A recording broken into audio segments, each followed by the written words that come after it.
Russia Ukraine യുദ്ധം 4ാം വർഷത്തിലേക്ക് കടക്കുകയാണ്. ആധുനിക സാങ്കേതിക വിദ്യ എത്രത്തോളം യുദ്ധഭൂമികളെ കീഴടക്കി എന്നതിൻ്റെ ഒരു നേർചിത്രം കൂടിയായിരുന്നു ഈ 4 വർഷ കാലയളവ്. ടാങ്കുകളും ആർട്ടിലറികളും കാലാൾപ്പടയും നേർക്കുനേർ പോരാടിയിരുന്ന പരമ്പരാഗത യുദ്ധശൈലിയിൽ നിന്ന് മാറി യുദ്ധക്കളം ഇപ്പോൾ പൂർണ്ണമായും യന്ത്രങ്ങളുടെ കയ്യിലാണ്.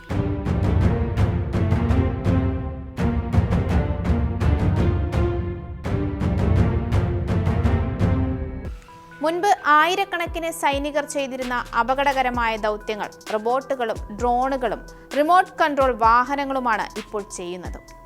റഷ്യയുമായുള്ള യുദ്ധത്തിൽ യുക്രൈൻ സൈന്യം ഒരു പുതിയ ആയുധങ്ങളും സാങ്കേതിക വിദ്യകളും വ്യാപകമായി ഉപയോഗിക്കുന്ന റിപ്പോർട്ടുകൾ പലപ്പോഴായി പുറത്തു വന്നിരുന്നു. അതുതന്നെയാണ് പ്രധാന ചർച്ചയും. റഷ്യയുമായുള്ള ദീർഘകാലത്തെ യുദ്ധത്തിൽ സൈനികരുടെ കടുത്ത ദൗർലഭ്യം നേരിടുന്ന യുക്രൈൻ അതിനെ മറികടക്കാൻ മനുഷ്യർക്ക് പകരം അൺമാൻഡ് സിസ്റ്റങ്ങളുടെ ഉപയോഗം വൻതോതിൽ വർദ്ധിപ്പിച്ചിട്ടുമുണ്ട്. സ്ഫോടക വസ്തുക്കൾ ഘടിപ്പിച്ച ഗ്രൗണ്ട് റോബോട്ടുകൾ, ഡ്രോൺ കൂട്ടങ്ങൾ, റോബോട്ടിക് വിതരണ വാഹനങ്ങൾ, റിമോട്ടിൽ പ്രവർത്തിക്കുന്ന മെഷീൻ ഗണ്ണുകൾ എന്നിവ യുക്രൈൻ ഇപ്പോൾ മുൻനിരയിൽ നിർത്തി പൊരുതുകയാണ്. ഇത്തരത്തിൽ ലോകത്തെ അമ്പരപ്പിക്കുന്ന യുക്രൈന്റെ പുതിയ സൈനിക നീക്കങ്ങൾ, ആയുധങ്ങൾ ഇവ എന്തൊക്കെയാണെന്ന് നമുക്ക് പരിശോധിക്കാം. ഞാൻ അമ്മു. യുക്രൈൻ സൈന്യം ഉപയോഗിക്കുന്ന ഒരു ആയുധം റോബോട്ടിക് ഗ്രൗണ്ട് ഡ്രോൺ എന്നാണ് അറിയപ്പെടുന്നത്. ശത്രുക്കളുടെ പ്രതിരോധ നിരകളെ തകർക്കാനും ആയിരക്കണക്കിന് റഷ്യൻ സൈനികരെ വധിക്കാനും ശേഷിയുള്ള ചക്രങ്ങളിൽ ഘടിപ്പിച്ച ഒരു പ്രത്യേകതരം ബോംബാണിത്. ചക്രങ്ങളുള്ള ചെറിയ റിമോട്ട് കൺട്രോൾ റോബോട്ടുകളിലോ ഗ്രൗണ്ട് ഡ്രോണുകളിലോ ഘടിപ്പിച്ച് റഷ്യൻ സൈനികർ ഒളിച്ചിരിക്കുന്ന ബങ്കറുകളിലേക്കും സൈനിക ഒളിത്താവളങ്ങളിലേക്കും ചെന്ന് സ്ഫോടനം നടത്തുകയാണ് ഇതിന്റെ പ്രവർത്തന രീതി. യുദ്ധരംഗത്ത് റഷ്യൻ സൈന്യം കിലോമീറ്ററുകളോളം വരുന്ന വലിയ മൺകോട്ടകളും ബങ്കറുകളും നിർമ്മിച്ച് അതിനുള്ളിൽ ഒളിച്ചിരിക്കാൻ തുടങ്ങിയതോടെ ആകാശത്തു നിന്നുള്ള ഡ്രോൺ ആക്രമണങ്ങളിൽ നിന്നും മിസൈലുകളിൽ നിന്നുമുള്ള പ്രതിരോധം എളുപ്പമായിരുന്നു. ഇതോടെ ശത്രുക്കളുടെ ഈ ഒളിത്താവളങ്ങൾക്കരികിലേക്ക് നേരിട്ട് ചെന്ന് ബോംബുകൾ സ്ഥാപിക്കുന്നത് യുക്രൈൻ സൈനികരെ ജീവന് വലിയ ഭീഷണിയാവുകയും ചെയ്തു. ഇത് മറികടക്കാനും സ്വന്തം സൈനികരുടെ ജീവൻ പൂർണ്ണമായും സംരക്ഷിച്ചുകൊണ്ട് റഷ്യൻ ഒളിത്താവളങ്ങൾക്കുള്ളിലേക്ക് നേരിട്ടെത്തി ആക്രമണം നടത്താനുമായിരുന്നു യുക്രൈൻ ഈ രീതി തിരഞ്ഞെടുത്തത്. റഷ്യ യുക്രൈൻ യുദ്ധരംഗത്ത് ഇത് വലിയൊരു മാറ്റമാണ് ഉണ്ടാക്കിയത് എന്ന് പറയേണ്ടി വരും. കാരണം ഒരു കോട്ട പോലെ റഷ്യൻ സൈന്യം തീർത്ത ശക്തമായ പ്രതിരോധത്തെ തങ്ങളുടെ ഭാഗത്ത് ജീവഹാനി വരാതെ തന്നെ പൂർണ്ണമായും തകർത്ത് തരിപ്പണമാക്കാൻ യുക്രൈന് കഴിയുമെന്നതാണ് ഇവിടെ പ്രധാനം. മാത്രമല്ല, വളരെ കുറഞ്ഞ ചിലവിൽ നിർമ്മിക്കാവുന്ന ഇത്തരം റോബോട്ടുകൾക്ക് റഷ്യയുടെ വലിയ ആയുധങ്ങളെപ്പോലും നശിപ്പിക്കാൻ സാധിക്കുന്നു എന്നത് മറ്റൊരു കാര്യം.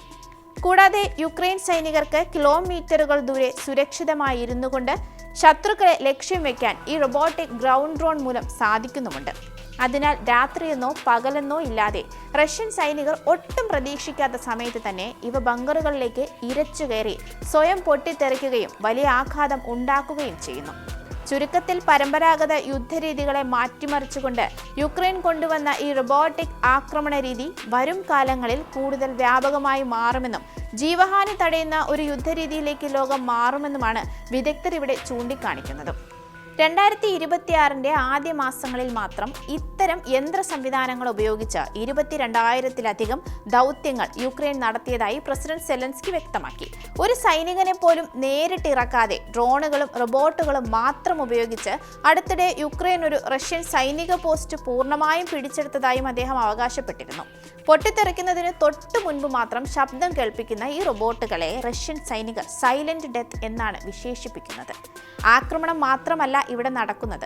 യുദ്ധമുഖത്തുള്ള സൈനികർക്ക് ആവശ്യമായ ആയുധങ്ങൾ, ഭക്ഷണം, വെള്ളം എന്നിവ എത്തിക്കുന്നതിനും പരിക്കേറ്റവരെ സുരക്ഷിതമായി മാറ്റുന്നതിനും യുക്രൈൻ ഈ റോബോട്ടുകളെ ഉപയോഗിക്കുന്നുണ്ട്.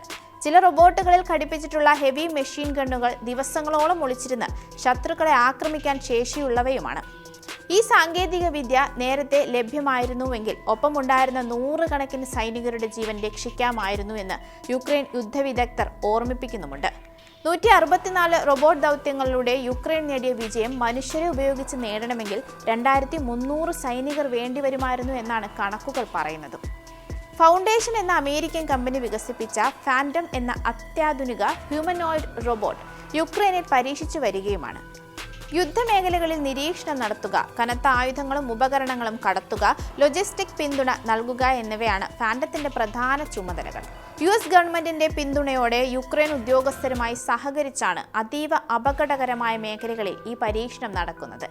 മനുഷ്യരുപയോഗിക്കുന്ന ഏത് ആയുധവും പ്രയോഗിക്കാൻ ശേഷിയുള്ള രീതിയിലാണ് ഫാൻറ്റം റോബോട്ടിനെ രൂപകൽപ്പന ചെയ്യുന്നത്.